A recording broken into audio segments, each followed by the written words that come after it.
L'Auto-École Notre-Dame vous présente les vérifications pour l'épreuve hors circulation du permis CE.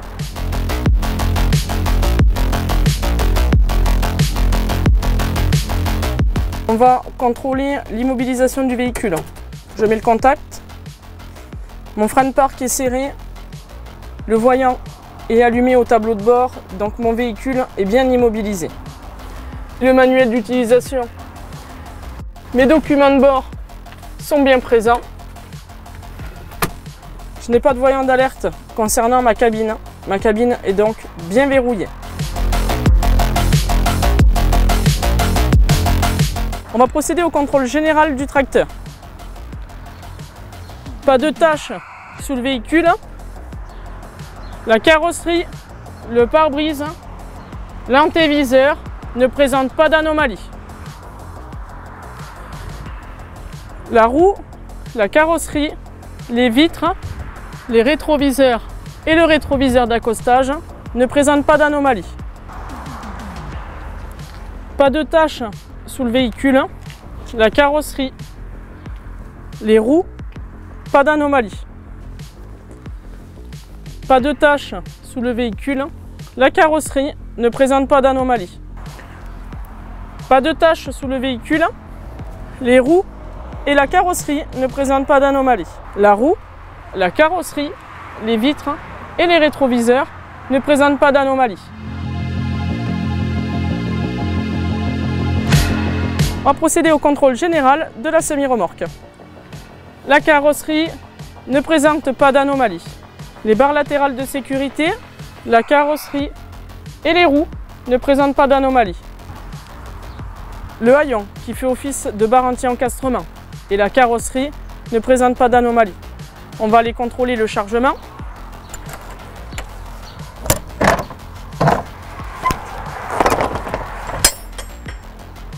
Le chargement ne présente pas d'anomalie.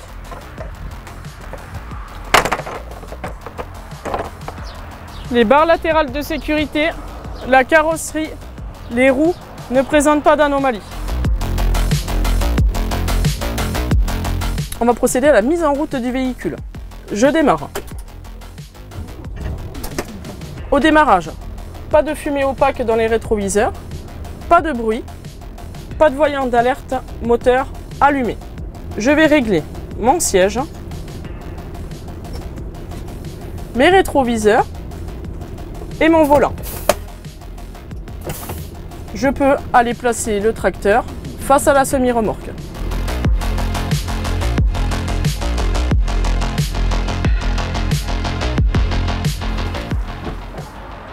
Mon frein de parc est serré, mon véhicule est bien immobilisé. Il faudra le dire à chaque fois qu'on descendra du tracteur. On va procéder aux compatibilités. On va commencer par les flexibles. Sur le tracteur, j'ai 2 sorties pneumatiques, 3 sorties électriques. Sur la semi, j'ai 2 entrées pneumatiques, 4 entrées électriques. Donc tous mes flexibles seront branchés. On va pouvoir procéder aux compatibilités de poids. Je vais calculer le poids réel de la semi-remorque. Il est composé du poids à vide de la semi, 7 tonnes 200, plus son chargement de béton de 19 tonnes, ce qui me fait un total de 26 tonnes 200. Je suis bien inférieur au PTAC de 26 tonnes 990, ma semi-remorque n'est pas en surcharge. Je vais déterminer la MMA. Pour cela, je vais vous donner 3 valeurs et je retiendrai la valeur la plus petite. Le code de la route et le constructeur du tracteur me préconisent 44 tonnes. Nous avons ici un ensemble de 4 essieux, on sera donc limité à 38 tonnes. La 3e valeur, on va la trouver en additionnant le PTAC de la semi-remorque, 26 tonnes 990, plus le poids à vide du tracteur, 8 tonnes 130, ce qui me fait un total de 35 tonnes 120. C'est la valeur la plus petite, ça sera donc ma MMA, c'est la valeur que mon ensemble n'a pas le droit de dépasser. Je vais pouvoir donc à présent calculer le poids réel de mon ensemble. Je vais donc prendre le poids réel de ma semi-remorque, calculé tout à l'heure, donc 26 tonnes 200, plus le poids vide de mon tracteur 8 tonnes 130, ce qui me fait un total de 34 tonnes 330. Je suis bien inférieur à la MMA de 35 tonnes 120. Mon ensemble ne sera donc pas en surcharge. on va procéder aux compatibilités de distance. J'ai un porte-à-faux angulaire qui fait 2,04 m et par mesure de sécurité, je ne peux pas me placer sous la semis. Je vais reporter cette distance avec des pas. Je vais partir de ma cheville ouvrière jusqu'au coin de ma semis. J'ai donc fait 2 pas que je reporterai de l'axe de ma sellette en direction de l'arrière de ma cabine.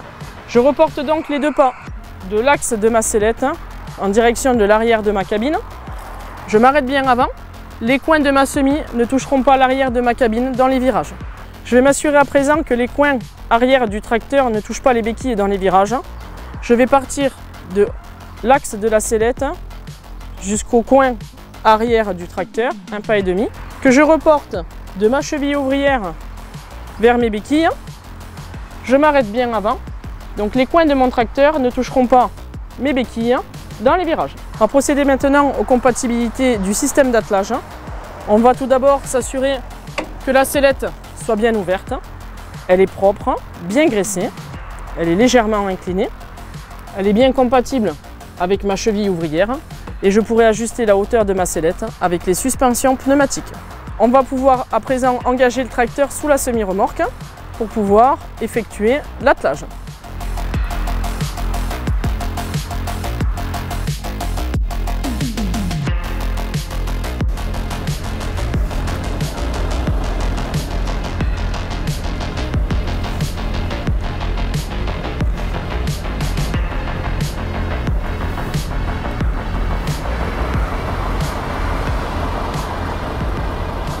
Je vais pouvoir monter mes suspensions de façon à laisser un léger jour entre la sellette et la semi-remorque.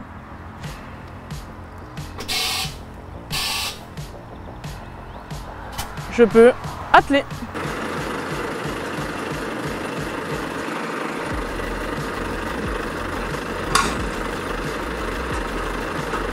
Essai de traction. On va contrôler le verrouillage de la sellette. C'est bien verrouillé. Je vais remonter mes suspensions pneumatiques à fond de façon à soulager mes béquilles.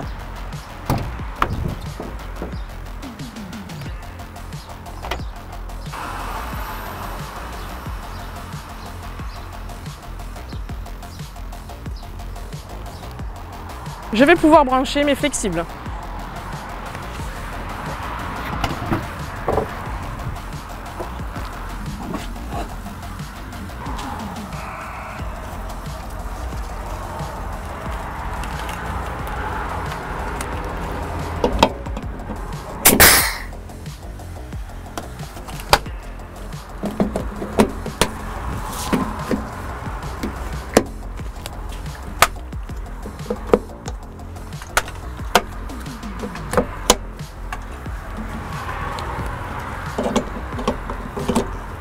Tous mes flexibles sont bien branchés, je n'entends pas de fuite d'air.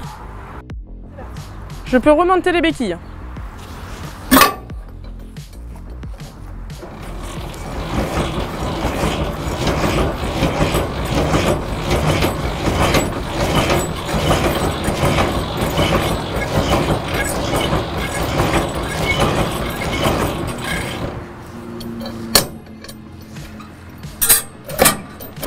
J'enlève la cale. Je vais la ranger. Je range la cale. J'enlève le frein de semis. Je vais pouvoir placer mon tracteur en position route.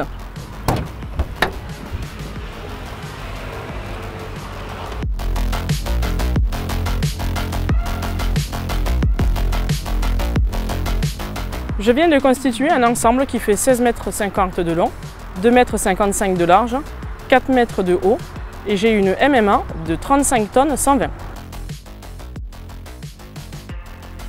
Je vais allumer mes feux de croisement, mes feux de détresse.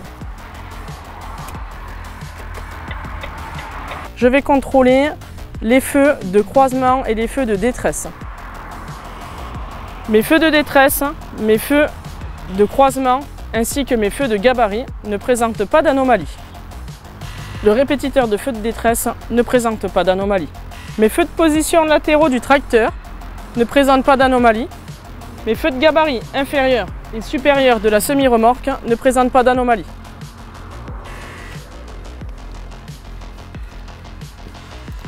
Mes feux de position latéraux de la semi-remorque ne présentent pas d'anomalie. Mes feux rouges, mes feux de détresse, mes feux de gabarit inférieur et supérieur ne présentent pas d'anomalie. Mes feux de position latéraux de semi ne présentent pas d'anomalie. Mes feux de gabarit inférieur et supérieur ne présentent pas d'anomalie.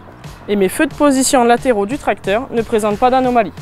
Mon répétiteur de feux de détresse ne présente pas d'anomalie. Après avoir contrôlé les feux de croisement et les feux de détresse, il faudra demander l'aide de l'inspecteur pour pouvoir effectuer le contrôle des essais des feux stop. Mes vérifications générales sont terminées, je peux passer au thème.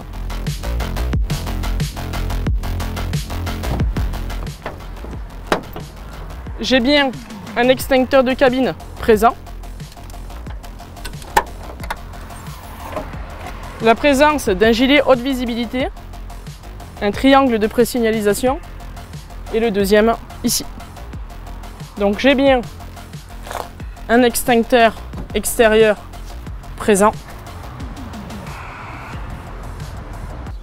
Donc on va contrôler les documents de bord et le manuel d'utilisation. Donc j'ai bien le manuel d'utilisation du véhicule. Concernant les documents de bord, j'ai la présence d'un éthylotest, un constat européen d'accident, une carte routière de la Bourgogne-Franche-Comté, un certificat d'immatriculation qui correspond bien à notre semi-remorque, le contrôle technique est à jour. La même chose pour le certificat d'immatriculation du tracteur avec un contrôle technique à jour. Les deux attestations d'assurance pour le tracteur et la semi-remorque en cours de validité tous les deux. Et la taxe à l'essieu concernant le tracteur. Donc le jour de l'examen, l'inspecteur va vous demander d'allumer 3 feux qu'il choisira. Il faudra donc les allumer, sortir du véhicule et aller contrôler l'état, la propreté et le fonctionnement des feux demandés. Par la suite, vous devrez contrôler 2 dispositifs et utiliser un accessoire. Mes vitres sont propres et en bon état. Mes rétroviseurs sont propres, en bon état et bien fixés. Donc je vais ouvrir les marches et monter en sécurité. Mon antéviseur est propre, en bon état et bien fixé. Mon pare-brise est propre, en bon état. Mes essuie-glaces sont en bon état et bien fixés. Je redescends en sécurité et je referme les marches. Mes vitres sont propres et en bon état. Mes rétroviseurs sont propres, en bon état et bien fixés. Mon rétroviseur d'accostage est propre, en bon état et me semble bien fixé. Donc on va ouvrir la calandre.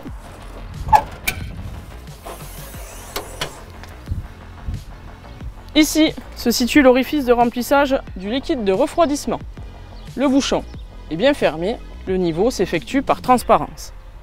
Ici, l'orifice d'huile moteur, le bouchon est bien fermé, la tirette pour contrôler le niveau. Ici, orifice de remplissage du liquide lave-glace, le bouchon est absent, le niveau se fait à ras-bord.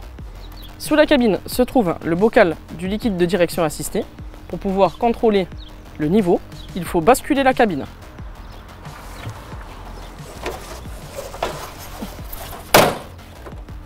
Ici se trouve l'orifice de remplissage d'AD-Blue.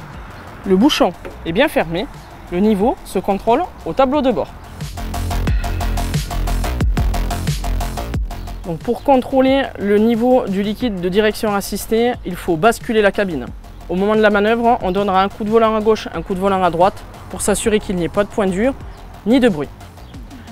Mon garde-boue et ma bavette sont en bon état et bien fixés. Ma bande de roulement est en bon état. Mon flanc est en bon état, il ne présente ni hernie ni déchirure. Si j'enlève l'enjoliveur, je pourrai contrôler que tous mes écrous sont présents et qu'ils soient bien serrés et qu'il n'y ait pas de corps étranger dans le jumelage. Ma pression est visuellement correct. Pour les suspensions, je n'entends pas de fuite d'air à mes coussins d'air. Je ne vois pas de taches sous mes amortisseurs. Donc on va contrôler la même chose au niveau de la semi-remorque. Donc mon garde-boue et ma bavette sont en bon état et bien fixés. Ma bande de roulement est en bon état. Mon flanc ne présente ni hernie ni déchirure. Tous mes écrous sont présents et me semblent bien serrés. Ma pression est visuellement correcte. Je n'entends pas de fuite d'air au coussin d'air. Je ne vois pas de taches sous les amortisseurs. Nous sommes en présence d'un Volvo FH16 de 500 chevaux. Le tracteur a un porte-à-faux avant d'1,40 m et la semi-remorque a un porte-à-faux arrière de 3,90 m. On va contrôler la plaque d'immatriculation. Celle-ci est propre, en bon état et bien fixée. Donc mes deux plaques de tare, semi-remorque et tracteur, sont propres, en bon état et bien collées. Les dispositifs réfléchissants du tracteur sont propres, en bon état et bien fixés. Mes barres latérales de sécurité sont en bon état et bien fixées.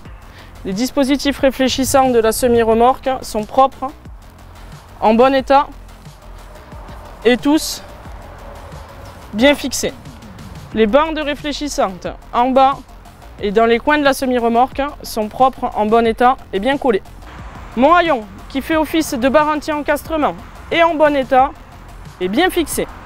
Ma plaque d'immatriculation est propre, en bon état et bien fixée. Dispositif réfléchissant triangulaire dans les feux, propre, en bon état et bien fixé. Plaque réfléchissante complémentaire, propre, en bon état et bien fixée. Mes disques de limitation de vitesse sont propres, en bon état et bien collés. Bande réfléchissante de contour de caisse, propre, en bon état et bien collés. Les dispositifs réfléchissants de la semi-remorque sont tous propres, en bon état et bien fixés. La barre latérale de sécurité est en bon état et bien fixée. Bande réfléchissante en bas et dans les coins de la semi-remorque sont propres, en bon état et bien collés. Les dispositifs réfléchissants du tracteur sont propres, en bon état et bien fixés. On va déjà procéder à l'ouverture des portes en sécurité.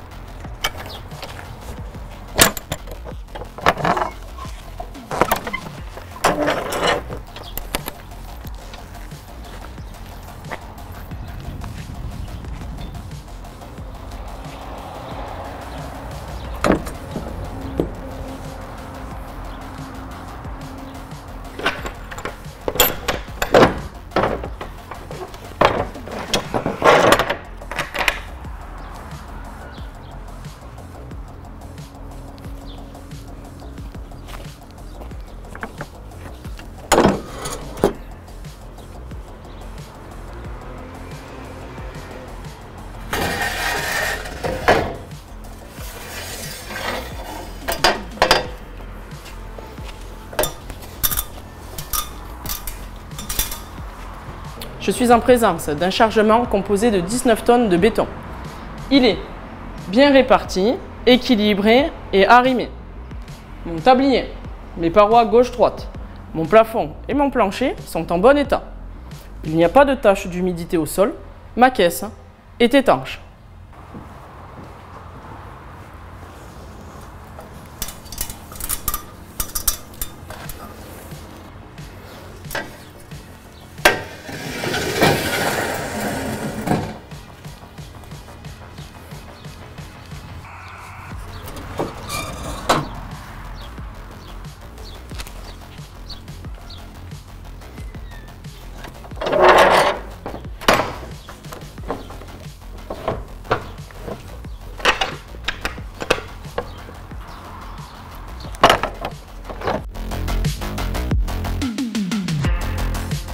On va procéder aux essais de frein. Ma pression est correcte, elle est bien dans la plage verte. On va commencer par l'essai du frein de parc. Pour cela, je vais engager une vitesse. Je suis en présence d'un frein de parc électrique, je suis donc obligé de le maintenir pour l'essayer.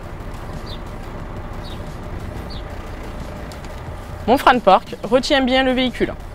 Je vais enlever le frein de parc. Pour ce faire, je suis obligé d'appuyer sur la pédale de frein. au desserrage du frein de parc, je n'ai pas de chute anormale de pression. On va pouvoir passer à l'essai du frein principal.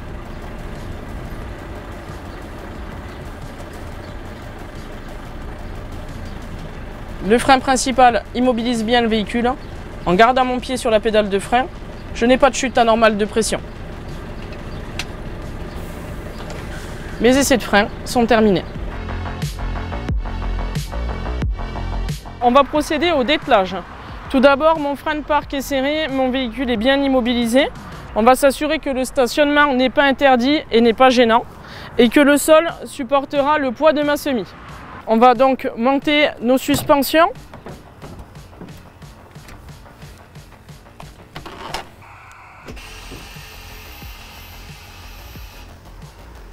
Voilà, pour pouvoir débrancher à présent les flexibles.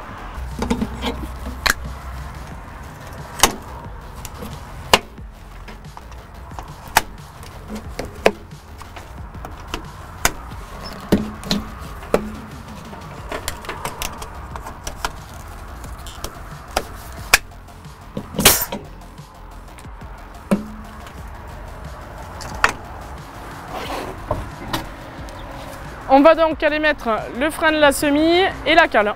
Donc on met le frein de semi, on tire sur le rouge. On va prendre la cale pour aller la placer entre les deux roues. Donc on place la cale ici. On va donc pouvoir descendre nos béquilles de ce côté-ci. On va se mettre au départ en grande vitesse, donc on tirera vers nous.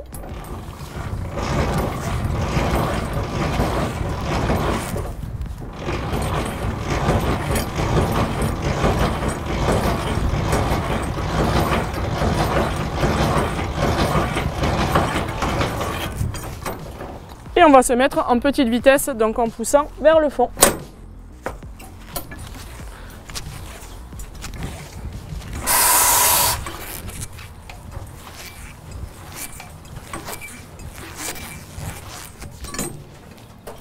Et on peut ranger. On va maintenant pouvoir ouvrir le verrou coupleur.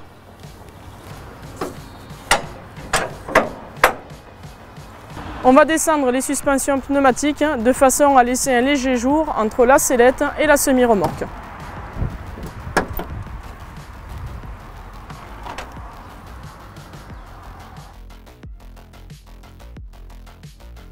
On va pouvoir avancer le tracteur. Au préalable, on s'assurera que la pression soit correcte.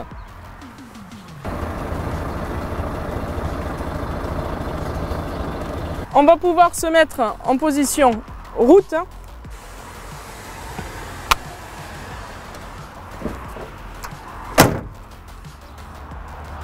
On s'assurera que les béquilles ne s'enfoncent pas et que la semi est stable.